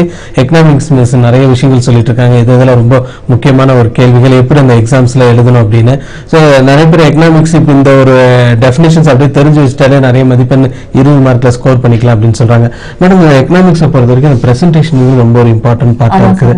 இந்த பிரசன்டேஷனுக்கும் அவங்க எழுதக்கூடிய ஆன்சருக்கும் எந்த அளவுக்கு ஒரு இம்பார்ட்டன்ஸ் இருக்குது மிஸ்? இப்போ ஒரு 20 மார்க் நம்ம எடுத்துட்டோமா சார், அதுல சினாப்சிஸ் போடணும். சினாப்சிஸ் பார்த்தோம்னா உடனே வந்து இப்போ கரெக்ஷன் சென்டர்ல ஒரு கரெக்ட் பண்ற டீச்சருக்கு சினாப்சிஸ் கொடுத்துருக்காங்க. பட் அதை வந்து எப்படி வந்து அந்த கொஸ்டினுக்கு தகுந்த மாதிரி எப்படி வந்து அந்த ஆன்சரை வந்து அவங்க வந்து ப்ரெசென்ட் பண்ணியிருக்காங்க. இப்போ ஒரு சாதாரணமா சொல்ல போனா டெஃபினேஷன், அப்புறம் அசம்ப்ஷனு, நெக்ஸ்ட் வந்து அந்த என்ன பண்ற மெஷர்மெண்ட், ஷெட்யூலுடைய explanation, diagram explanation, next limitation, criticism, அந்த அதுக்கப்புறம் இம்பார்ட்டன்ஸ் கொடுத்துடலாம். ஒரு இப்ப லாப டிமாண்ட்லன்னா அதோடைய வேற அவன் கொடுத்திருப்பான் டெஃபினேஷன். நம்ம சினாப்சிஸ்ல ஒரு சின்ன பேராகிராஃப், அந்த சினாப்சிஸ் வந்து ஒரு தமிழ்ல சொல்ல போனா ஒரு குறிப்பு சட்டம். நம்ம வந்து பிஃபோர் வந்து என்ன பண்றோம், இப்ப வந்து நீங்க ஒரு ஏதாவது ஒரு ப்ராஜெக்டே நம்ம பண்றோம், அதுல என்னென்ன கண்டென்ட் நம்ம ஃபர்ஸ்ட் வந்து கொண்டு வந்துடும் இல்லைங்களா. கண்டென்ட்ல வந்து நம்ம சைடு எல்லாம் கொடுத்துறோம். அதே போலதான் சினாப்சிஸ் முடிச்சுட்டு அது பண்ணும்போது பாக்குறவங்களுக்கு என்ன இருக்கும், நம்மளுக்கு இந்த சப்ஜெக்ட் நல்லா நல்லா நாலேஜ் இருக்கு, நல்லா தெரிஞ்சிருக்கு. இப்போ 20 மார்க் கொஸ்டின்னா ஓரளவுக்கு மோர் ஓவர் இதை பத்தியும் வந்து என்ன இருக்குது ஒரு ஸ்கோப், அந்த அந்த ஸ்டடியை பத்தி அவனுக்கு இந்த சப்ஜெக்டை பத்தி அவனுக்கு நல்லா தெரிஞ்சிருக்கு, இதை அப்ளிகேஷன் பண்ணும்போது அப்ளை பண்ணும்போது அவன் நல்லா பண்றான் அப்படின்னு. அதே போல 20 மார்க் கொஸ்டின்ல வந்து நம்ம வந்து கரெக்டா அந்த 20 மார்க் எடுக்கிறதுக்கு இதுதான் வந்து என்னன்னா மெத்தட். இப்ப இந்த சினாப்சிஸ் நம்ம கண்டிப்பா போடணும். போட்டுட்டு அதுக்கப்புறம் நம்ம ஸ்டெப் பை ஸ்டெப் கன்க்ளூஷன் வராது. பட் வந்து நம்மளுக்கு லாஸ்ட்ல வந்து இப்போ ஒரு டயக்ராம் போடுறோம், டயக்ராமோட எக்ஸ்பிளனேஷன் வரும், ஷெட்யூல் வரும், ஷெட்யூலுடைய வந்து எக்ஸ்பிளனேஷன் வரும். அப்புறம் வந்து அதுக்கப்புறம் வந்து கன்க்ளூஷன் எல்லாம் கிடையாது. இதை வந்து நம்ம வந்து என்ன பண்றது, சினாப்சிஸ் கொடுக்க மாட்டாங்க, ஒன்லி தி சைட் கொடுத்திருப்பாங்க. அப்ப இப்ப டெஃபினிஷனுக்கு எவ்வளவு மார்க் போடணும், சினாப்சிஸ் மெத்தட்ல தான் டெஃபினிஷன், அசம்ப்ஷன், ஷெட்யூல், அதோட எக்ஸ்பிளனேஷன், டயக்ராம், அதோட எக்ஸ்பிளனேஷன், நெக்ஸ்ட் கிரிட்டிசிசம், இம்பார்ட்டன்ஸ் அதை கொடுத்திருப்பாங்க. இப்போ ஒரு இம்பார்ட்டன்ட் கொஸ்டின்ஸ் நான் உங்ககிட்ட சொல்லிடுறேன். 3 மார்க்ல வந்து ஒரு ரொம்ப டல்லா இருக்கிற பையன் second chapter, 5th chapter, 6th chapter, 7th chapter எப்படி இருந்தாலும் கம்பல்சரியா அதுல வந்து ஒரு 8 கொஸ்டின்ஸ் வந்துடும். 8 கொஸ்டின்ஸ் வரும்போது இப்ப ப்ரீவியஸ் இயர்ல எல்லாம் எப்படின்னா இப்ப 7th சாப்டர் போகும்போது டைப்ஸ் ஆஃப் வந்து காஸ்ட் வரும். அந்த டைப்ஸ் ஆஃப் காஸ்ட்ல வந்து அதாவது மணி காஸ்ட்னா என்ன, சரிங்களா, பண செலவு என்பது என்ன, செலவுகளின் வகைகள் கொடுத்திருப்பாங்க. அதுல வந்து ரேரா எடுத்த கொஸ்டின் பண செலவு என்பது என்ன, உண்மை செலவு என்பது என்ன. இப்ப உண்மை செலவுனா உள்ளார்ந்த செலவு, நம்ம வந்து we are taking too much of risk. அப்ப அந்த பெயின்ஃபுல்லா நம்ம எடுக்கிறதுக்கு என்னெல்லாம் நம்ம வந்து பேர் பண்றோம் அந்த மாதிரி மீனிங்ல வரும். நெக்ஸ்ட் வந்து மணி காஸ்ட்னு சொன்னா what we are going to வந்து ப்ரொடியூஸ்ட், அதுக்கு வந்து what we are going to spend amount. இந்த அமௌண்ட் வந்து நம்ம என்ன பண்றோம், ஒரு பொருளை தயாரிக்கிறது நம்ம என்ன பண்றோம், அது மாதிரி அந்த மீனிங்ல வரும். பண செலவு என்பது எல்லா பண செலவு என்பது நம்ம என்னெல்லாம் போடுறோம் அதுதான். இப்ப இதை கொஞ்சம் நம்ம தெரிஞ்சு வச்சுக்கிட்டோமா 2 lines தான் வரும் அந்த கொஸ்டின் அட்டெண்ட் பண்றதுக்கு. இப்ப அதெல்லாம் பாத்துக்கணும். அதே போல 10 மார்க் வரும் பொழுது இப்ப 3 மார்க் கொஸ்டின்ஸ் நான் சொல்லிட்டேன். கண்டிப்பா ஒரு பையன் second lesson, 5th lesson, 6th lesson, 7th lesson அதை கண்டிப்பா படிச்சிருக்கணும். அப்ப படிக்கும் போது 8 கொஸ்டின்ஸ் வந்துடும். Next rest of the part நான் ஏற்கனவே சொன்னேன், ஃபர்ஸ்ட் லெசன், 3rd லெசன், அதுக்கப்புறம் 4th லெசன், இதெல்லாம் 3 வந்துடும். அப்ப 8 வந்து 3னா 11. ரொம்ப கடினப்பட்டு வர பையனுக்கு இது ரொம்ப ரிலாக்ஸ்டா போற பையனுக்கு full and full mark option கொடுத்து இப்ப ஒரு கொஸ்டின் வந்து டஃபா வந்துருச்சு. ஃபார் எக்ஸாம்பிள் சொல்ல பாருங்க, ட்ரெடிஷனல் எக்கனாமின்னு ஒரு கொஸ்டின் வந்துச்சு, பழமை பொருளாதாரமே என்ன நம்மளுக்கு தெரியாது, அது 10 மார்க்ல தான் இருக்குதுன்னு நம்ம வந்து என்ன பண்ணிருப்போம், அதை ஒமிட் பண்ணிருப்போம் அந்த கொஸ்டின். அப்ப அந்த பழமை பொருளாதாரத்துக்கு மேல நம்ம என்ன பண்ணிருவோம் 9th சாப்டருக்கு வந்துருவோம். 9th சாப்டர்ல எல்லாமே ஒரு 2-3 லைன்ல தான் ஆன்சர் இருக்கும். அப்படி இருக்கும்பொழுது அவன் என்ன பண்ணிடலாம், 9th சாப்டர்ல ஈஸியா படிச்சிடலாம். படிச்சு அந்த கொஸ்டினுக்கு மேல ஆல்டர்னேட்டிவா என்ன பண்ணிடலாம், எழுதிடலாம். இப்ப 3 மார்க்ஸ் முடிச்சிருச்சுங்களா. 10 மார்க் வரும்போது நான் என்ன சொல்றேன்னா, இப்போ தியரி தான் எனக்கு முடியும், டயக்ராம் என்னால போட முடியாது, அந்த டயக்ராம் வந்து ரொம்ப கான்சென்ட்ரேட் பண்ணணும், ஒரு கர்வ் வந்து தப்பானாலும் மார்க் இருக்காது, ஒருவேளை டயக்ராம் போடலாம் எக்ஸ்பிளனேஷன் தெரியாது. இப்போ ஒரு உதாரணத்துக்கு சொல்ல போனா 5th லெசன் ஒண்ணு இருக்கு, அதுல ஈக்லிபிரியம் பிரைஸ் சமநிலை விலைனா என்ன அப்படி. அப்ப அதுல வந்து intersection of the demand and சப்ளைன்னு வரும். இப்ப இவனுக்கு அது தெரிஞ்சாதான் அதை வந்து என்ன பண்ண முடியும், ஈக்லிபிரியம் பிரைஸ்னா என்ன தெரிஞ்சாதான் அது பண்ண முடியும். அப்ப அதுல கேட்பாங்க, அதுல ஒரு பையன் வந்து டயக்ராம்லயே அந்த லெசன் முடிச்சிருக்கும். அப்படின்னு முடியும் பொழுது ஒரு சில ரீசன் ஆஃப் வந்து change in demand, shift in demand கேட்பான். இப்ப டிமாண்ட் வந்து சேஞ்ச் ஆகுறதுக்கு என்ன ஒன்லி வந்து பிரைஸ் லெவல் தான் வரும், வேலை தான் காரணம். அப்ப அடுத்தது வந்து ஷிஃப்ட் ஆகிறதுக்கு என்ன காரணம், இப்ப வந்து இன்கமா இருக்கலாம், அப்படி இல்லைன்னா டேஸ்டா இருக்கலாம், ப்ரிஃபரன்ஸா இருக்கலாம், அப்படி இல்லைன்னா சப்ஸ்டியூட் பிரைஸா இருக்கலாம், இந்த மாதிரி வரும். அப்ப இந்த ரீசன்ஸ் அவங்களுக்கு தெரிஞ்சிருக்கணும்.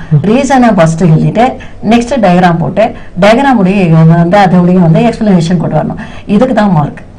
அப்ப இந்த டயக்ராம் கொஸ்டினுக்கு அவன் திணறி போயிடும். இவன் என்ன பண்ணிடுவான், ஷிஃப்டிங் டிமாண்டுக்கு வந்து ஷிஃப்டிங் சப்ளை போட்டுருவான், இல்ல மார்க்கெட் பீரியடுக்கு அவன் ஷார்ட் பீரியட் போயிடுவான். அப்படி போகும்பொழுது வந்து என்ன ஆயிடும்னா அவனுக்கு வந்து நம்ம போட்ட டயக்ராம் கரெக்ட் தானா அப்படின்னு யோசிப்பான். அப்ப அந்த டயக்ராம் வந்து நம்ம என்ன பண்ண முடியாது, நம்ம வந்து அக்செப்ட் பண்ண முடியாது, கரெக்ஷன் பண்றவங்களுக்கு பண்ண முடியாது. இவன் மாத்தி மாத்தி போட்டானா டயக்ராம் கொஸ்டின். அதனால ஓரவர பசங்களா இருந்தாலும் சரி பிள்ளைங்களா இருந்தாலும் சரி நான் சொல்றது என்னன்னா, இப்போ அவங்க தியரியில போயிட்டாங்கன்னா கண்டிப்பா உங்களால 60 மார்க்குக்கு ஒரு 50 மார்க் வாங்க முடியும். Okay miss. தியரியை வந்து நம்ம என்ன பண்றோம், கொஞ்சம் எழுதி பார்த்துக்கணும். டைமிங் நம்ம ரெஸ்ட்லெஸ்ஸா இருக்க கூடாது. அட்லீஸ்ட் எல்லா சப்ஜெக்ட்டுக்கும் ஒரு ½ hour கொடுத்து நம்ம படிக்கணும். இன்னைக்கு 3 மார்க், நாளைக்கு 10 மார்க், அடுத்த நாளைக்கு 20 மார்க். ஒரு நாளைக்கு ஒரு 20 மார்க் ஒரு 3 லெசன் செலக்ட் பண்ணிக்கலாம். அப்ப 3 லெசன்ஸ்ல வந்து நல்லா படிக்கிற பையன் தவிர பொறுத்து 8 லெசன் எடுத்துக்கலாம். ஒரு மாதிரி டல்லா இருக்கிற பையன் இல்ல கொஞ்சம் டஃபா வந்து ஃபீல் பண்ற பையன் 3rd 4th லெசன் போயிடலாம். கண்டிப்பா அதுல 7 கொஸ்டின்ஸ் இருக்கு. 7 கொஸ்டின்ஸ்ல இப்போ நான் சொன்ன மாதிரி கேரக்டரிஸ்டிக் ஆஃப் ஹியூமன் வான்ஸ், மனித விருப்பத்தின் பண்புகள் என்ன, இப்போ அந்த கொஸ்டின்ல இருந்து லாஸ்ட் வந்து கொடுத்துருப்பாங்க. அதாவது இண்டிஃபரன்ஸ் மேப்னு கொடுத்துப்போம். அது லாஸ்ட் இயர் எடுத்துட்டான். இப்ப நம்ம லாஸ்ட் இயர் எடுத்துட்டாங்க, அதனால நம்ம ஒமிட் பண்ணலாம் அப்படி முடியாது. 7 கொஸ்டின் போயிடணும். இப்ப இதுல ஆல்டர்னேட்டிவ் சேஞ்சஸ் பண்றதுக்கு ஒரு வாய்ப்பு இல்லை. அப்ப இந்த 2 லெசன் எடுத்து படிச்சுக்கலாம் 20 மார்க்குக்கு. மற்றபடி 200 மார்க் வாங்குறதா என்ன பண்ணணும்னா 3 மார்க் கொஸ்டின்ஸ் வந்து ஒரு 10 லெசன்ஸ் போயிடணும். அடுத்து வந்து என்ன பண்ணணும்னா இப்போ 2nd சாப்டரா, அடுத்தது 6th சாப்டர், 7th சாப்டர் போனா டெஃபினட்டா அதுல ஒரு 2 கொஸ்டின் வரும். இதுல 100க்கு 200 இருக்கு ஸ்டூடண்ட்ஸ் எந்த மிஸ்டேக் பண்ணுவாங்க? 200க்கு மிஸ்டேக் பண்றது என்னன்னா, இப்போ 8th சாப்டர் போவான். 8th சாப்டர் போகும்போது வந்து என்ன பண்ணிடுவான், டயக்ராம் போடுவான். மோனோபோலிஸ்டிக் காம்படிஷன் வரும். முற்றுமையாளர் போட்டி. முற்றுமையாளர் போட்டினா ஒன்றுக்கு மேற்பட்ட கம்பெனிஸ் வரும். முற்றுமையில வந்து சிங்கிள் தான் வரும். அது கவர்மெண்ட் கன்சர்ன்ல வரும். அப்ப அதோடைய வந்து அந்த அவுட்புட் லெவல், அதாவது உற்பத்தி அளவு கம்மியா தான் இருக்கும். இதுல வந்து உற்பத்தி அளவு ஜாஸ்தியா இருக்கும். அப்போ ஒரு கர்வ் மட்டும் ஸ்லாண்டிங்கா போகும். அது மட்டும் நம்ம வந்து கொஞ்சம் என்ன படிக்கணும், பாத்துக்கணும். நெக்ஸ்ட் வந்து மத்த கொஸ்டின்ஸ் எல்லாம் ஈஸி தான். அந்த நல்லா வந்து கிராஸ் இந்த கர்வ் சொன்னீங்க நீங்க, கீ ஆன்சர்ல இந்த கர்வ் இப்படிதான் இருக்கணும் அப்படின்னு போட்டுருப்பாங்க. சொல்லுவாங்க இது ராங்கா இருக்குது இப்படி போட்டது வந்து இப்ப வந்து ஒரு கர்வ் வந்து நல்லா வந்து, அதாவது ஒரு வளைக்கோடு வந்து எப்படி இருக்கணும், 1 மார்க் அது 1 மார்க் கம்மியாகிற மாதிரி அந்த 1 மார்க் 2 மார்க் அவன் வந்து என்ன பண்ணிருப்பான், டயக்ராம் போட்டிருப்பான், எக்ஸ்பிளனேஷன் கரெக்டா கொடுத்துருக்க மாட்டான். இல்லைன்னா எக்ஸ்பிளனேஷன் எல்லாம் கரெக்டா எழுதிடுவான். இப்ப எப்படின்னா இப்போ ஒரு மோனோபோலிக்கு நான் சொல்றேன் பாருங்க, அந்த மோனோபோலினா வந்து ஒரு சிங்கிள் செல்லர், அங்க க்ளோஸ் சப்ஸ்டியூட் இருக்காது. அப்ப அந்த முற்றுமை என்பது என்னன்னா அது ஒரு அரசு, அது அரசுடைய கட்டுப்பாட்டுக்குள்ள தான் இருக்கும். அவரே விலையை தீர்மானிச்சு அவரே உற்பத்தியாளராக மாறுறது. ஆனா அதே டைம்ல வந்து அங்க வந்து என்ன இருக்காது, அந்த நேச்சர் ஆஃப் த கர்வ்னு கொடுத்துருப்பாங்க. அது ஸ்லோப்பிங் டவுன்வர்ட்ஸ் தான் வரும். அதை கீழ் நோக்கி சரிஞ்சு செல்றது. இப்போ வந்து பையனுக்கு தெரியணும் ஏஆர்னா என்ன, ஆவரேஜ் ரெவன்யூ. அந்த ஆவரேஜ் ரெவன்யூ எதுக்கு வந்து ஈக்குவலா இருக்குது, பிரைஸ் லெவலுக்கு ஈக்குவலா இருக்கும். மார்ஜினல் ரெவன்யூனா அது வந்து ஸ்லோப்பிங் வந்து டவுன்வர்ட்ஸ் தான். ஆனா மார்ஜினல் ரெவன்யூ வந்து பிலோ தன் ஆவரேஜ் ரெவன்யூ. இதை வந்து மாத்திட்டானா மார்க் வராது. அதே போல ஆவரேஜ் காஸ்ட் இஸ் வந்து மோர் தேன் வந்து எல்லாம் கரெக்டா கோட் பண்ணி அந்த 20 மார்க்குக்கு பிரசன்டேஷன் மெயின் ஜாஸ்தி.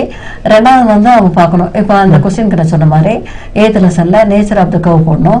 அப்புறம் அதில் வந்து அந்த ஈக்லிபிரியம் பிரைஸ், அதாவது பிரைஸ் அண்ட் வந்து அவுட்புட் விட்டது டிட்டர்மினேஷன், அதோடைய கண்டிஷன்ஸ் கொடுத்துருப்பான். அதுக்கு 5 மார்க் கொடுத்துருவான். டயக்ராம் போடணும். டயக்ராம் போடும்போது கரெக்டாக போடணும். அதே போல அந்த டயக்ராமுடைய எக்ஸ்பிளனேஷன் எழுதும்போது 20 மார்க் வந்துடும். அது ஒரு பிரச்சனையுமே இல்லை. ஆனா தியரிக்கு போகும்போது ஃபார் எக்ஸாம்பிள் வந்து இப்ப வந்து ஃபர்ஸ்ட் லெசன் போறான். இப்ப கேக்குறாங்க அதாவது பொருளாதாரமும் அதோடைய பிற இயல்களும் என்ன, what is the relationship between the economics as well as வந்து என்ன கொடுக்குறான் அதர் சப்ஜெக்ட். இப்போ வந்து ஒரு 7 வந்து சைட் இருக்குது, அதுல ஒரு 5 எழுதினாலே போதும். அப்ப வந்து ஈச் வந்து கன்சிஸ்ட் ஆஃப் வந்து 4 மார்க்ஸ். அப்ப 5க்கு வந்து 20 மார்க் உங்களுக்கு வந்துடும் இல்லையா? அப்ப நீங்க அதுக்கு தகுந்த மாதிரி வந்துடலாம். இப்ப எல்லாம் எக்கனாமிக்ஸ் எல்லாம் ப்ரிப்பேர் பண்ணிருப்பாங்க ஸ்டூடெண்ட்ஸ், இப்படிதான் இருக்கும் எக்ஸாம்ஸ்ல அப்படின்னு. இப்ப ப்ரிப்பேர் பண்ற ஸ்டூடெண்ட்ஸ் வந்துட்டு அப்படி எப்படி ரீடைன் பண்ணி வச்சுக்கலாம்? இப்ப நீங்க சொன்னீங்க ½ an hour டைம் நம்ம எடுத்து பிராக்டிஸ் பண்ணிக்கலாம் அப்படின்னு. ஒருவேளை அந்த ஸ்டூடெண்ட்ஸ் வந்துட்டு படிச்ச ஸ்டூடெண்ட் இனி அவங்க எப்படி அதை அப்படியே அந்த பர்டிகுலர் நீங்க சொன்ன இம்பார்ட்டன்ஸ் எல்லாம் படிச்சவங்க என்ன பண்ணிடலாம்னா, முதல்ல வந்து ஒன் வேர்டை வந்து என்ன பண்ணலாம், ஏதாவது பாயிண்ட்ஸ் ஏதாவது ஒரு நோட்ல எழுதி வச்சுக்கலாங்களா, இல்ல எப்படி அவங்க மைண்ட் அதை ரீகால் பண்றதுக்கு யூஸ்ஃபுல்லா? இப்போ ஒரு ப்ரிப்பரேஷன் பண்ற ஒரு பையன் என்ன பண்ணணும்னா, இப்ப அந்த கன்சர்ன் டீச்சர் இருப்பாங்க இல்லையா, எக்கனாமிக்ஸ் எடுக்கிற டீச்சர், அப்படி இல்லைன்னா யாராவது நல்லா வந்து டிப்ஸ் கொடுத்து அவனை வந்து நல்லா என்கரேஜ் பண்ற மாதிரி இருந்தா முதல்ல அவன் 1 வேர்டுக்கு முக்கியத்துவம் கொடுத்துறா, அதை ஓட்டுருங்க. 3 மார்க் கொஸ்டின்ஸ் அவன் எழுதி பார்க்கணும். எழுதி பார்த்துட்டு நல்லா கரெக்ஷனுக்கு போனவங்க யாராவது இருக்காங்களா, எழுதி பார்க்கறது எப்படிங்க சார்? மனப்பாடம் பண்ற மாதிரி பண்ணக்கூடாது. இப்ப நான் சொன்ன மாதிரி வந்து what are the classification of wants. இப்ப அந்த கிளாசிபிகேஷன் சொல்லும் பொழுது அந்த வான்ஸ்ல வந்து அவனுக்கு தெரியும். இங்கே தமிழ் மீடியத்தில் கொடுத்துருப்பாங்க பண்டங்களின் வகையில் என்ன, அப்போ வந்து நெசசரின்னு வரும், இன்றியமையாத வசதி ஆடம்பர பண்டங்கள். இப்போ இதை வந்து இது நம்ம மெமரைஸ் பண்ணுறதுக்கு அவசியம் இல்லையே. இதை எப்படி மெமரைஸ் பண்ண முடியும்?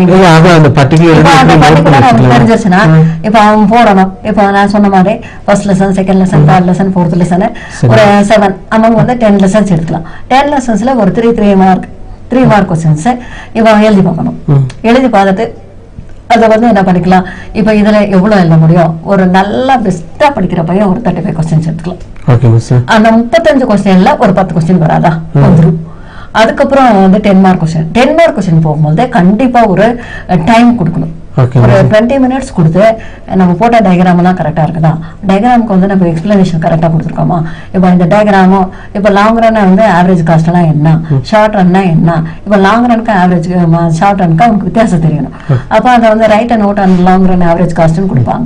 அப்படி கொடுக்கும்போது வந்து நீண்ட கால சராசரி செலவு கோடுனா என்ன, அது வந்து குறுகிய காலத்தோடு எப்படி தொடர்பு இருக்குது, இது தெரிஞ்சுட்டா போதும். அப்புறம் டயக்ராம் போட்டு பாத்துக்கலாம். இப்ப நல்லா ப்ரிப்பரேஷன் பண்றவங்க என்னன்னா டயக்ராம் கொஸ்டின் போறவன் நான் செவரல் டைம்ஸ் டயக்ராம் எழுதி பார்த்து, டயக்ராம் வரைஞ்சு பார்த்து அதுக்கு எக்ஸ்பிளனேஷன் எழுதி பார்த்துடணும். நெக்ஸ்ட் வந்து தியரிக்கு போறவங்க என்னன்னா நம்ம வந்து அப்டேட்டா வந்து ஒரு ரிவைஸ் கொடுத்துடணும். முடிச்சிட்டோம் அப்படின்ட்டு நம்ம வந்து என்ன பார்க்கணும், இப்ப ஒரு 2011ல இருந்து கொஸ்டின் பேப்பர் எடுத்துக்கணும். ஒரு 2011ல இருந்து 17 வரைக்கும், இல்லைன்னா 2008ல இருந்து ஒரு 17 வரைக்கும் எல்லாம் ரிப்பீட்டட் கொஸ்டின் நம்ம பார்த்துட்டே இருந்தா இதுல நம்ம வந்து என்னென்ன கொஸ்டினால நம்மளால அட்டெண்ட் பண்ண முடியும். கன்ஃபார்மா நம்ம வந்து அந்த ரிப்பீட்டட் கொஸ்டின் வந்து அப்படியே நம்ம சொல்ல முடியாது. இப்ப லாஸ்ட் இயர் வந்து எலாஸ்டிசிட்டி அப்படிமான்னு கேட்டான், இந்த இயர்ல அப்படிமான்னு கேட்கறதுக்கு சான்சஸ் இருக்குது. ஒருவேளை மேபி வந்து எலாஸ்டிசிட்டி கேட்கலாம். நம்ம அந்த மாதிரி கெஸ் பண்ணிட்டு நம்ம போக முடியாது. கெஸ் பண்ணிட்டு நம்ம போனோம்னு வச்சுக்கோங்களேன், அங்க போயிட்டு வந்து நம்மளுக்கு ப்ரீவியஸ் இயர் கொஸ்டின்ல இந்த ஒரு சிலர் இப்ப டைரக்ட் இன்டைரக்ட் ஆக்ஷன் இருக்குது, அதை வந்து ஒரு செவரல் டைம்ஸ் எடுத்திருக்காங்க. அப்ப நேர்முக வரியும் மறைமுக வரியும் வேறுபடுத்துக, அப்ப அவனுக்கு தெரிஞ்சிருக்கும் இந்த கொஸ்டின் நம்ம படிச்சுட்டு போனா. இப்ப 2 கொஸ்டின் வந்து எக்ஸ்ட்ரா கொஸ்டின் சொல்ற பாருங்க. Objectives of the fiscal policy ஒரு டைம் எடுத்திருக்காங்க. அதே போல வந்து ஒரு 2015ல வந்து பசங்க கொஞ்சம் டிஸ்டர்ப் ஆகிறதுக்கு காரணம் என்னன்னா ஓடாத வந்து ரெவன்யூ சரியா, நான் டாக்ஸ் ரெவன்யூ வந்து கெட்டிங் ஃப்ரம் வந்து ஸ்டேட் கவர்மெண்ட் கேட்டுட்டான். ஒரு சோர்சஸ் ஆஃப் வந்து ரெவன்யூ. அப்ப அந்த மாநில அரசுக்கும் மத்திய அரசுக்கும் இவங்க டிஃபரெண்ட் தெரியணும். மாநில அரசுக்கு வந்து தனியா இருக்கும், மத்திய அரசுக்கு தனியா இருக்கும். இதை வேரியேஷன் பண்ணிட்டு அவன் படிச்சிட்டான்னா 2 கொஸ்டின் அட்டெண்ட் பண்ணிடலாம். அப்ப அந்த என்டையரா வந்து 10 மார்க் அவனுக்கு லூஸ் ஆகாது. இப்ப இந்த ரெடியூ கொஞ்சம் படிச்சு வச்சுக்கணும். அப்ப ஏன்னா கொஸ்டின் பேப்பர்ல ஒரு நம்மளுக்கு வந்து ஒரு லக்கான விஷயம் என்னன்னா 1 வேர்டு தான். 1 வேர்ட்ல வந்து எப்படி அந்த 50ல இப்ப லாஸ்ட் இயர் 50ல வந்து மேக்ஸிமம் ஒரு 20 எடுக்க சான்சஸ் இருக்கு. ஏன்னா அதே ரிப்பீட்டடா வரும்.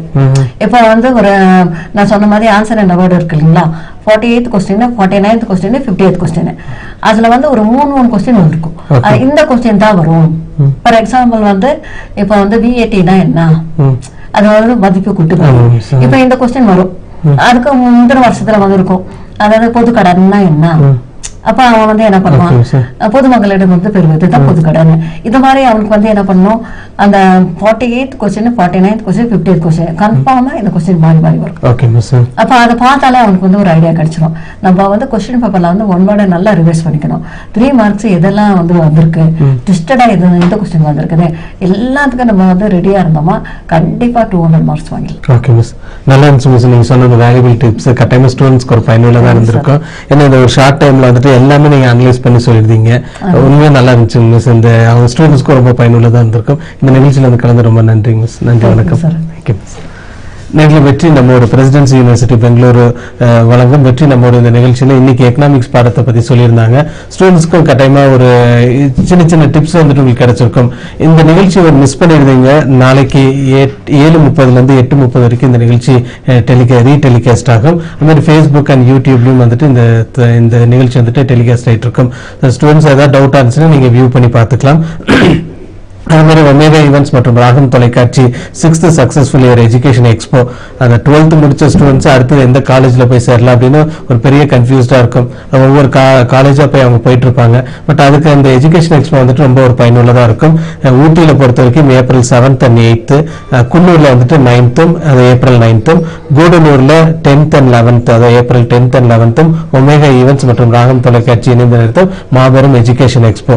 ஒவ்வொரு நாளும் வந்துட்டு ஒவ்வொரு ஆசிரியர்கள் வந்துட்டு அவங்க சப்ஜெக்ட் பத்தி சொல்லிட்டு இருக்காங்க. ஏதாவது சந்தேகம் இருந்தாலும் நீங்க இந்த ரீட்டைல் காஸ்ட்டை பார்த்து நீங்க தெளிவுபடுத்திக்கலாம். இந்த நிகழ்ச்சிக்கு தெளிவான விளக்கம் கொடுத்த மிஸ் சகாயமேரி மிஸ் அவர்களுக்கு ராகம் தொலைக்காட்சி சார்பாக இன்னொரு முறை நன்றி தெரிவிச்சுக்கிறோம். நன்றி, வணக்கம் மிஸ். நீங்கள் இதே போல இந்த நிகழ்ச்சி உங்களை வந்து சந்திக்கும் வரை வணக்கத்துடன் விடைபெறுவது ஸ்டீஃபன். நன்றி, வணக்கம்.